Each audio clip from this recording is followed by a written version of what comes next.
പ്രിയപ്പെട്ടവരെ, ഈ മെയ് മാസത്തിൽ പരിശുദ്ധ അമ്മയായ മറിയത്തെക്കുറിച്ച് ധ്യാനിക്കുമ്പോൾ അവളുടെ ജീവിതത്തിലെ ഏറ്റവും മഹത്തായ വാക്കായ അതെ എന്ന ഉത്തരം നമ്മെ ഏറെ ആഴത്തിൽ സ്പർശിക്കുന്നു.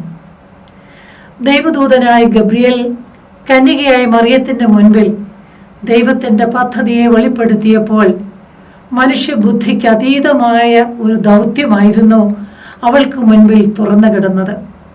എന്നാൽ മറിയം ഭയപ്പെട്ടില്ല, പിന്നോട്ട് നോക്കിയില്ല. അവൾ വിനയത്തോടെ മറുപടി പറഞ്ഞു, ഇതാ ഞാൻ കർത്താവിൻ്റെ ദാസി, നിന്റെ വാക്കുപോലെ എനിക്ക് ഭവിക്കട്ടെ.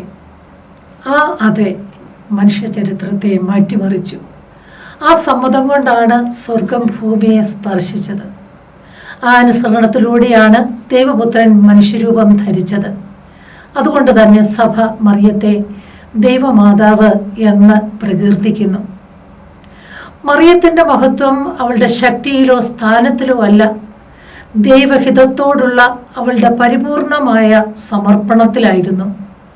അവളുടെ അതെ ഒരു നിമിഷത്തിലെ മറുപടി മാത്രമായിരുന്നില്ല, ജീവിതം മുഴുവൻ നീണ്ടു നിന്ന വിശ്വാസത്തിൻ്റെ യാത്രയായിരുന്നു.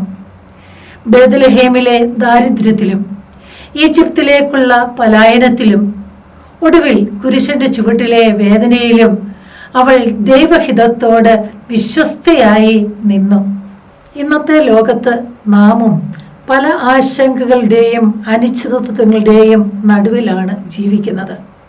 എന്നാൽ മറിയം നമ്മെ പഠിപ്പിക്കുന്നത് ഇതാണ്: ദൈവത്തോട് അതേ പറയുന്ന ജീവിതം ഒരിക്കലും പരാജയപ്പെടുകയില്ല. ദൈവം വിളിക്കുമ്പോൾ നമ്മുടെ കണക്കുകൂട്ടലുകളേക്കാൾ അവിടുത്തെ പദ്ധതിയിൽ വിശ്വസിക്കാനാണ് നമ്മെ ക്ഷണിക്കുന്നത്.